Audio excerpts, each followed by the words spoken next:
It's a good win. There's a lot of people. It's like Woodstock, except everybody's got their clothes on. Don't eat a damn snack. You're like my wife when you get in space. You just get lost. Short steps are better than long steps. That's the only time in your life you're going to hear short is better than long. Happy New Year, everybody, and welcome back to 614 Headsets, the weekly podcast where we say strategy meets story. We're your hosts. We're three high school football coaches from Columbus, Ohio, committed to bringing you great football content that's both entertaining and educational. We hope you guys had a great Christmas and a great holiday.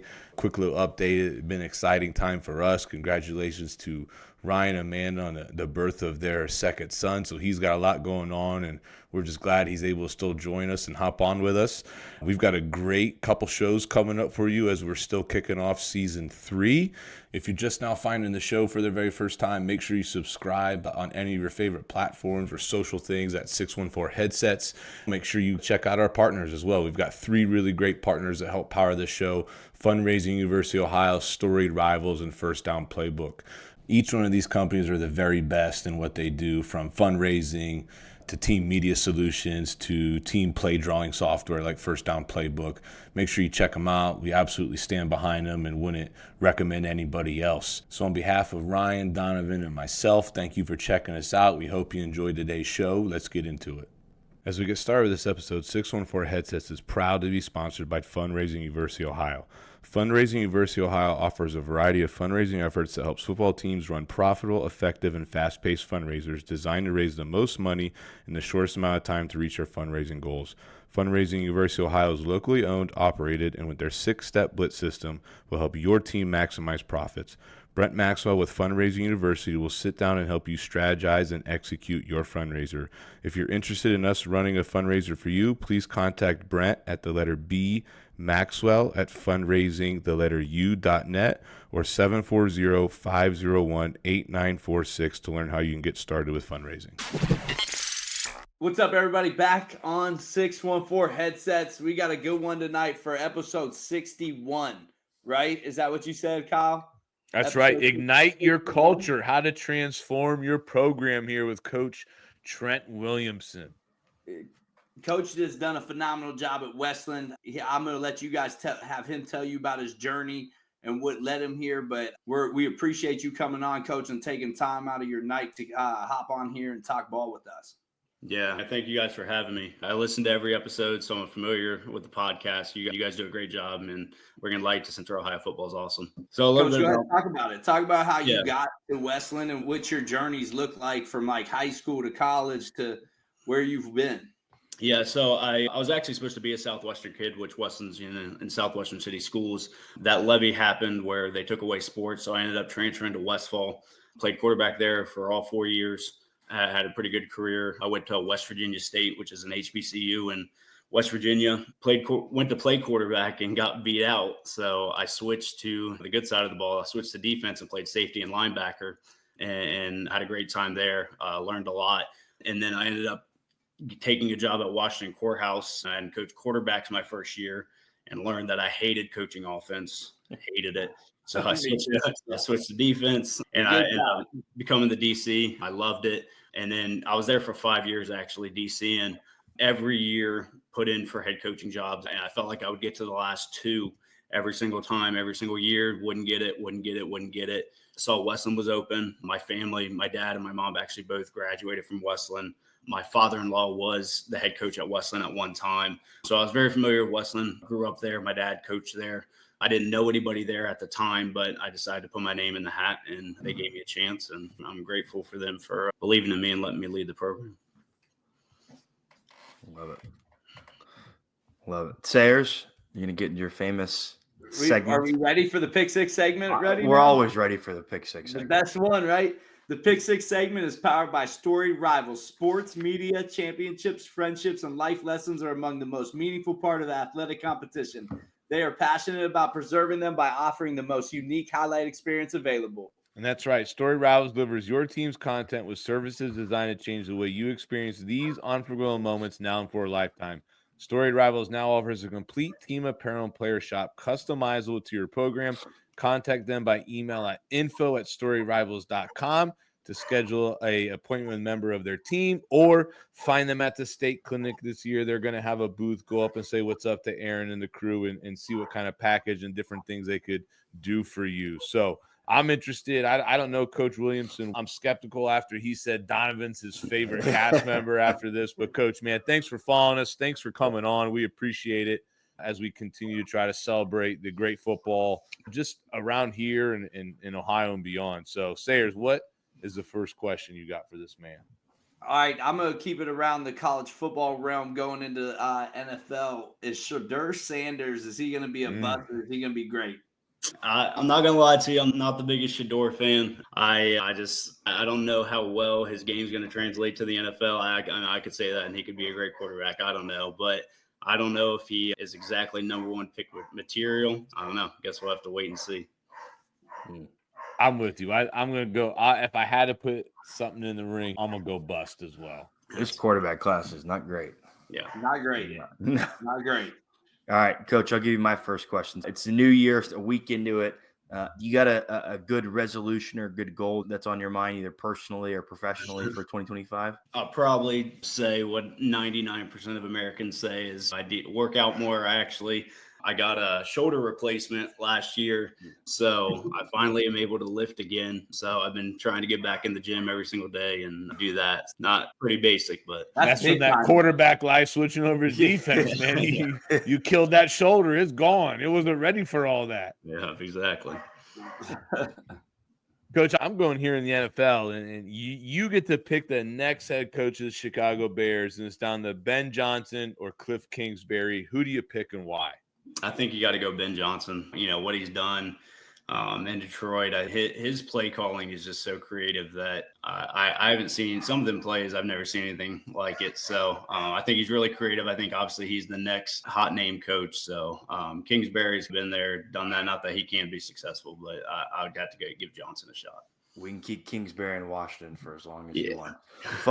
Fun fact. I saw this earlier in the week. You know, the Cardinals are still paying Cliff Kingsbury his head coaching contract every year for next 3 years. That's crazy. I choose Vrabel over all of them. That's probably the one I'd go with. I'm a big Vrabel fan, so. Yeah, I hope Vrabel gets this Patriots job. Yeah. I like that. Coach, my next one, and I feel like, look, it's funny. I feel like you've already answered this question just looking behind your head and seeing some Christmas lights hanging. But my question was to you is, how long does it take for you to take your Christmas stuff down? Are you like next day or let it ride for a few weeks? No, I can let it ride for a few weeks. Actually, I might get my man card taken. My wife actually does the porch and all that. I haven't even hung up Christmas lights, and this thing, we moved into this house 3 years ago, and I've never done it. She does it every year. She takes it down too. So I don't know. Maybe I'm a bad husband for that, but she's all over that. So it's whenever she gets to it. I love that. That's a good move. I don't know if it's bad or if he's the smartest man in the universe. I don't know. That's what I'm saying. Like, let them do it. All right. My second question, Coach. Let's get controversial here. What is the best pizza spot in Columbus? The best pizza spot in Columbus, my mom would get upset if I didn't say hers. She owns Josie's Pizza, which is in the Hilltop, which is too far from Westland. Josie's hooks up the Westland football players a lot. If you haven't tried it, you should try it.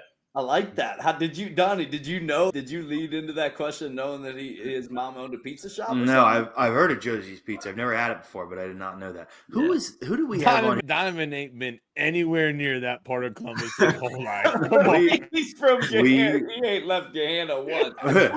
Besides going to Miami of Ohio, that dude avoids any bad area. Donnie, you need an escort through the Hilltop. I got you, man. We built the. Dude, I asked Donnie if he would come over to Northland one day. He's like, dude, the neighborhood. That's not what happened. I was like, we built the library over the Hilltop, so I was over there a little bit. Yeah. A couple years Diamond, ago. you didn't build anything. No, we did. What is he talking about? So let's get this straight. The things that are bought in Donovan's household, Donovan doesn't build them. His wife builds them. So stop saying you built the library, you built this. The company you work for built them. Collective effort. not a handyman, which is I love it. So see, you got way too much praise in now. Oh, now the truth is coming out. I Bring can't it wait. on. You can't erase that. So, Coach, we got 2 great college football playoff games coming out. Your episode's actually coming out tomorrow. We've got obviously Notre Dame versus Penn State, Ohio State versus Texas. Who the winners, and then who do you think is going to win it all? I haven't been too hot so far through it. I really like the way Notre Dame's playing right now. I feel like they're rallying around Marcus Freeman. Defense is playing really well. I like how physical they are and they run the ball. Penn State, I think they're good. They just haven't had to play anybody in the playoffs. I don't like James Franklin. He can't get it done. People want to talk about Ryan Day. Franklin hasn't gotten it done. Yeah, State. So I'm going to go with Notre Dame, obviously. Ohio State, Texas. Ohio State's obviously looked unbeatable the last 2 games, and they almost played so well that I'm like, there's no way they play that again. And I think Texas edges them out. I think it's going to be super close, maybe by 2-3 points, but I'm going to go Texas, Notre Dame, and I think Texas just has too much talent, and I think Texas wins it all. So. Wow. I did not see that coming. Listen, it would not be a shock at all if Ohio State chokes it away. I've seen into the soul Shut of head coach, God. and I know what it looks like. Why do you hate Ryan Day so much? Let's just ask that. I don't hate him. I think he's a great guy. He does There's lot. There's no chance of anybody from Ohio State ever coming on this show because they'll be like, Donovan, no. We're not actually, I think they should come on the show and argue with this man because he's Bring it on. Bring it on. I have every statistic you need. We should drag Donovan into a chalk war with an Ohio State assistant just to see all the madness unfold. Oh, no, let's do it with Laurinaitis so Laurinaitis can whoop his ass. Laurinaitis would beat the shit. I love it, man. All right. Hey, you got to know Coach a little bit more. Let's dive into learning about this amazing turnaround and how he's ignited the culture there at Westland football. Let's go.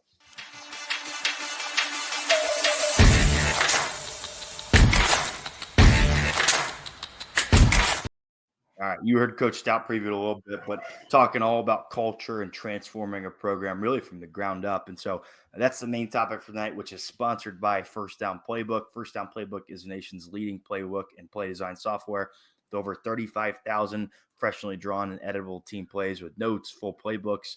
To start from, you'll be on your way to getting an edge over the competition. First Down Playbook could be your entire team management system with practice schedules, scripts, custom quarterback wristbands, and more.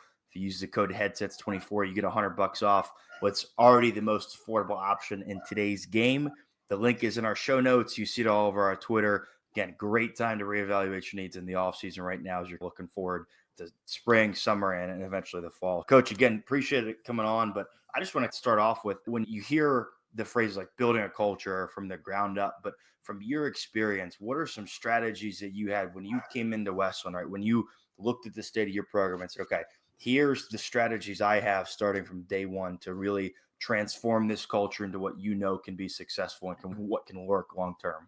Yeah, I think every school is different in the way of sometimes guys go into jobs and, that school already has a good culture or has an identity. The thing about Westland, I don't know if you know a lot about Westland, but Westland has not been very good at football in the past. 2006, they went 7-3. That was the best record ever. Luckily, we went 8-3 this year and surpassed that. But I think when you get a job, you need to identify and pick an identity, basically. And that was Tough Street for us. Tough Street is something that actually Weston used back when my father-in-law was the head coach, but he spelled it Tuff. I spelled it Tough to change it, make it my own. But we just believe in trying to be the toughest team on the field no matter what. I'm a firm believer if you're the toughest team on the field, you always have a chance to win. And our kids have ran with that. And we believe in toughness. We're going to be tough. We're going to be physically tough. We're going to be mentally tough. And not to mention, it's no secret, some of our kids have had a tough upbringing and have a little bit of a tougher home life than some others. We really embrace it and we believe in it. For us, it was what's our identity, and toughness is our identity at Westland right now. No, I love that. I think that's great. Is like finding an identity, making sure you find out like what's going to get the kids motivated too, right? Like, I'm sure you guys use that as a motivation factor now. And now that you've been there, Coach, right, you guys have done a phenomenal job, right? And I found, and we've talked about this on the show before, is continued success is 10 times harder than finding success. And so I think that for you guys, what are some things you guys are doing to be able to have continued success? Are you focusing on that aspect, or are you guys just searching for more, like being like, oh, we want 10-0, we want these playoff wins? Yeah, I mean, it to our kids, and you say it, we had a great season, 8-3, but we actually talked about this today. Is 8-3 the pinnacle of what we want to be? No, it's not. Even after a great season of going 8-3, we didn't win the OCC and we didn't win a playoff game. When we're lifting and we're having meetings and installing, like, those are things you need to think about of what you really want. If you're cool with being a sub 500 team, then okay, I'll treat you like a sub 500 team. If you want to be 10-0 team, a team that when people see you on the schedule, they're like, oh man, I don't know if I want to play those guys. You have to work that much harder and work harder than everybody else you're going to play. And we got games like Grove City was a huge game for us last year that we dropped, and we did not play well. And I have the Grove City game on repeat every Thursday when we're lifting in our weight room. Just the motivation factor is we're not satisfied. And I think we have bigger things coming at Westland High School. Coach, what do you think? How do you think year one, last year's year two, a lot of success, obviously, like you said, a storied record achievement, but is there anything from year one that helped year two? Was there a gap? Was there a connector? Was there something you were able to do that springboarded the success you had now?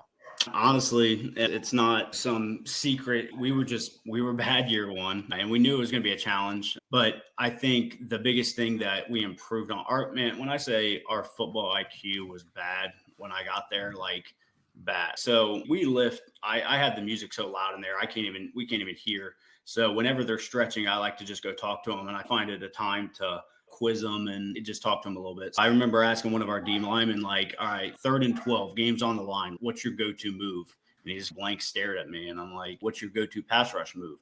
And he's like, no, I just play every down the same. And I'm like, you play 3rd and 1 the same as you play 3rd and 12? And he's like, yeah. Improving on that now and them understanding the game of football more and almost the why of why we do things. I think that was the biggest jump this year, was understanding the why behind the plays.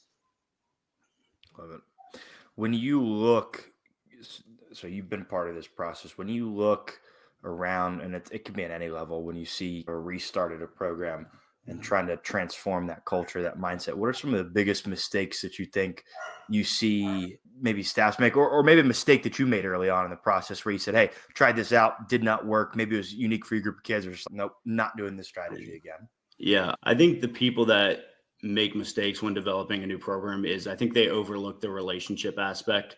Like, you can have the greatest plays of all time. You can have, when guys get new jobs, they think, do I want to run the 4-3? Do I want to run the 3-4? And none of that matters if your kids are not willing to run through a wall for you. If they do not trust you and they do not want to play for you, none of that scheme, you could be Ben Johnson calling plays, doesn't matter. They have to want to play for you and love you and trust you. And I think that's the perfect combination of a coach, is being a guy that they respect, but they like being around and want to play for. I think that's the number one thing for sure, especially in a spot where the kids have had tough home lives. They've had things where it's been a little tougher at home, right? Like a spot like Westland or even our spot in Northland, right? Like, those kids have been through a lot of stuff, and it's hard for them to trust adults and different people that are in their lives. But Coach, what do you think for you guys? What do you think the moment? What was a moment for you that kind of you looked at and you were like, okay, our kids are there, right? I think for me, for example, I'll give you, like, we were in the weight room 2 years ago, and one of our kids checked up a young guy and said, that's not what we do here. And that's where I wanted the program to get, is and all our kids say that now, like, when they're checking kids up, oh, okay, we're not in the hallway without a pass. That's not what we do here. Yeah. That's not what we do here. And that's when I was like, okay, we're at a spot where it's a great spot. What's one of those moments for you? Yeah, I think two come to mind. One, so in our program, we call them EDGs, which is everyday guys. So we have everyday guys in the weight room. And I always told them, like, when we need to get to the point where we need to get to is when the guys who are not working hard stick out more than the guys that are. Like, the guys that are working hard, that's the norm. the guys who aren't, they're the outliers. But one moment that really sticks out was, so we were playing Westerville North this year. We were 5-1 going into it. And I told every Monday, just like I'm sure every high school program in America, every Monday we have a slideshow presentation, talk about offense, defense, special teams, and then I give like my theme for the week. And the theme for the week was like, we knew this was going to be a dogfight. And I'm always very honest with the kids. I'm like, you're not beating Westerville North by 30. It's just not going to happen. It's going to be a fight, and you got to be the last one swinging. If you're the last one swinging in a fight, you got a chance. We go into halftime. We're actually up 3. And I go put my headset up and I grab the iPad and I'm walking inside, and I'm typically the last one in. And as I'm walking in the locker room, I can hear like the language of what a winning football team sounds like. Our Mike linebacker is telling the defense, like, if they don't score any more points, we win. And Amani Smith and telling guys like, keep swinging. This is a fight just like we wanted. And I think that was the point where I was like, all right, like these guys are tough street. They get it. And we ended up shutting them out in the second half and winning that game. It was a huge game. Isn't it crazy? I just got chills down my back here now because it's the same. Like I've been there before. When you hear kids using the language you want them to use, or you're in a tight game, and then you like when you're on the other end of it and you lose. Yeah, there's lessons from it, but it sucks. But when you get on that other end and you get a win and the program starts shifting, it feels great. Yeah, and like I'm sure you guys kind of started on third base. Or Donnie, Stout. Donnie started. Stout did not start on third base. Stout. We know this. Oh, no, Donnie, I'm sorry. Stout's first coaching job had 17 kids on. I did not start on third base. I'm with you guys, man. Donnie started on third base. I apologize, Stout. But hey, that brings up a really interesting thing, and it's something like when you're a young coach and you become a head coach at a very young age, like you're probably not taking over a great program, right? Like you realize it's going to be hard in some things. And so that got me thinking, is there you knew it was going to be hard. You knew the history of Westland, but was there a challenge or surprise you encountered in the last 2 years that surprised you? Yeah, I knew it was going to be a challenge. And that's the thing is, for 5 years, I tried to get a head coaching job. And I just kept telling people, like, I get it, I'm young. I know you will probably want to hire a guy that's already been a head coach, but good coaches sometimes have to be first head coaches as well. I kept trying, and finally Westland gave me a shot. But I think it's about betting on yourself. And as soon as I took the Westland job, you get on Yappy, whatever, the message boards, and people saying like, oh, give him 2 years, or that's Westland's where coaches go to die. It's full circle that I feel like I bet on myself, and it's paid off in the end. And I'm super proud to be the head coach at Westland. I get not everybody probably would feel that way, but I am. And I love those kids, and I love that school. I love it. Coach, I'm curious about this because I remember, so I coached Gahanna. I went to Gahanna, and when our head coach Bruce Ward came in and revamped that, he tried to rely on certain position groups or certain players within a group to lead the charge of rebuilding that culture. In your ideal world, is there a position group that you would pick to lead the charge of building up your culture, or in today, like in 2025, carrying the torch of maintaining it? Or is it just, okay, in an ideal place, your best players or your most vocal players are the one doing it, screw position groups? Yeah, obviously to me, the ideal answer would be the quarterback, right? But I'm going to switch over. Every good, I'll say every great defense that I've ever coached, like we had super good linebackers that were lead. So I think those guys who run the show, like in our defense, they set the strength, they get everybody lined up. So I'm gonna say linebackers. I will give honorable mention to O-linemen. I think there's nothing cooler than a tight O-line group and everybody knows. Anybody that's played football, especially at a higher level, those guys are the weirdest dudes. Weirdest dudes you'll ever meet in your life. Yeah, they're so weird, but they love each other. It's obvious. And when they create a great bond, you can tell. And I think it truly helps their play. And when you have leaders up front, it's a great thing to see. Dude, I loved our O-line group at Ohio Dominican, but they're probably throwing you around every day, weren't they? They're terrible, dude. I have my O-line coach for me at Northland with me, Coach Cunningham. He'll tell you I was just tearing them up. Nah, Coach, your hands on me next time I see you. But I remember all my O-linemen looking out at my wedding, and they're all just puking out in the front yard. The O-line's just a wild group. Like, they do the weirdest stuff. They got their bellies out. They touch each other and stuff. It's like, bro, relax. Yeah. D-line's the cool group. Yeah. And linebackers. You're muted. No, you're muted, dude. You look you cool. You look like a moron, dude. Come on. Sorry. Long Rookie day. mistake. You're This is why you're Coach's third favorite host. Yes. Hey, Coach. Obviously, it's super easy to come in and say, this is going to be your motto or these are going to be your pillars. I think the hardest thing is how you go about like enforcing it. Is there anything particular you do or strategies or things like how do you enforce the culture to make sure like it actually is upheld and stays? Yeah. So, there are kind of, what Tough Street was and what Tough Street looked like. And one of the moments I realized is, and I always tell the guys, it's not my team. And I know that sounds cliche. It's their team. I'm just there to guide them and make sure we're on the right path. But so my office is connected to the locker room and I have my door open all the time. And one of the big things when I first got to Westland was they always talked about guys didn't practice. Like guys would sit out Monday, Tuesday, Wednesday, and then they'd try to practice Thursday, play Fridays. From the beginning, harped on we practice. There's a difference between injured and hurt. If you have a chance to get out there on the field, you're going to practice. And hearing the players monitor it, and I don't even have to anymore. I'll be in my office and I'll hear someone be like, oh, man, my leg's killing me. And someone will yell across the locker room, like, you still practicing, though? So it's nice to hear the players enforcing what we want as a coaching staff and what the importance of practice. And it's a player-led team, not a coach-led team. Coach, I have one more question for you. And I was going to ask you, how hard was it for you to hire a new staff as a young coach? What was that process look like for you? Because I felt like that was probably the hardest thing that I had to do. And it took me probably 2 to 3 years, right, to have a staff that I was like, hey, I trust those dudes with my kids in my life. I love that you're saying that because honestly, today I almost texted you. That's one of the episodes I want to do next month is talk about keys to hiring a staff and how you build a staff. That's a great question. Yeah. Our staff's very unique in the fact of we have, so with my dad, I coached with my dad at Courthouse. He left Courthouse the same time I left Westland. So a lot of the staff went with me just because his location was a little bit further. So a lot of the staff ended up coming with me and there's guys on there that's been coaching for 25 years. I'm not hard-headed that I'll take advice. Guys have been doing a lot longer than I will, but I also hired a lot of first-year coaches and really young coaches that typically in established programs, those guys would be going to coach freshman or JV, but I had to throw them right in the fire and be like, hey, you're our linebacker coach, you're our DB coach, and we just had to roll with the punches.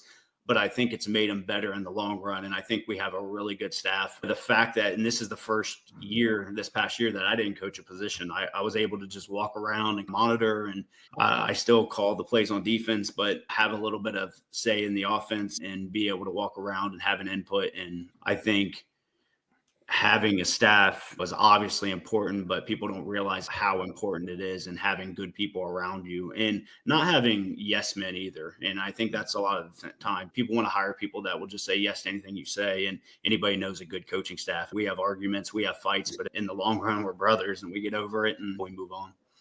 I love this. I love when you get to argue with the staff. Like I love when my guy. I do like that stuff. Like it's good when the guys bring it up and it shows you're passionate about what you do. But there are a few times where I got to be like, hey, I'm the head coach and I'm not. Yeah, exactly. Yeah. Like I'm not hearing nothing else you got to say. But like Stout, I used to bully Stout when we coached together. God dang, man. Stop. I think a lot of people don't understand how hard it is, and sometimes there's a lot of factors that are out of your control. Do you have teaching jobs and proximity to people and timing and everything? Like to me, I think it is it's the hardest part of being a head coach, and it's one that'll exhaust you. And so you're thankful when you can get a good staff and keep a good staff and you have some consistency and turnover. Those times where you're constantly replacing people and doing things, it can be really hard. And I don't think the average person realizes how hard it is to hit with a good staff and how hard that process is.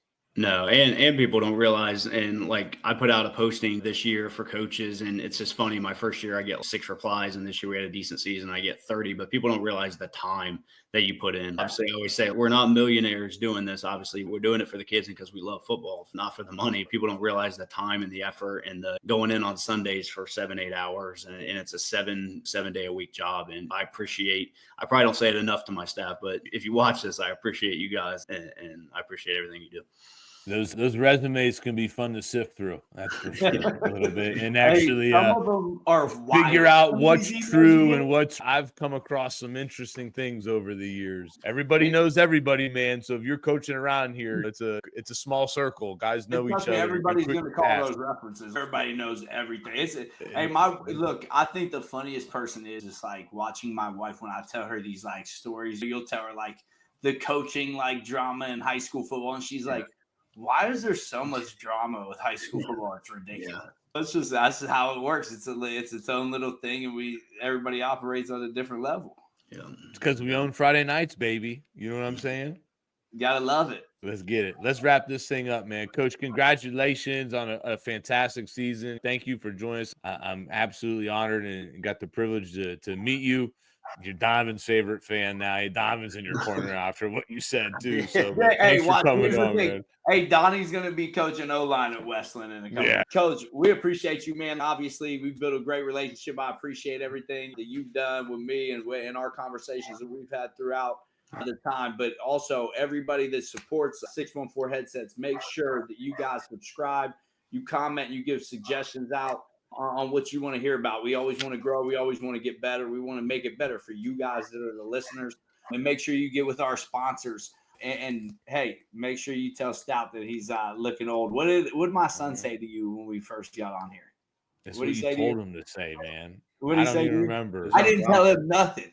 I don't listen, like father, like son. I don't listen to. I literally just tune out most of what you guys say. So that's just how it goes. No, we appreciate you guys, Coach. Thank you. Yeah, thank you guys for having me. Like I said, I appreciate all the attention you bring to the Central Ohio football, and you guys are killing it. Keep doing it. Appreciate it, Coach.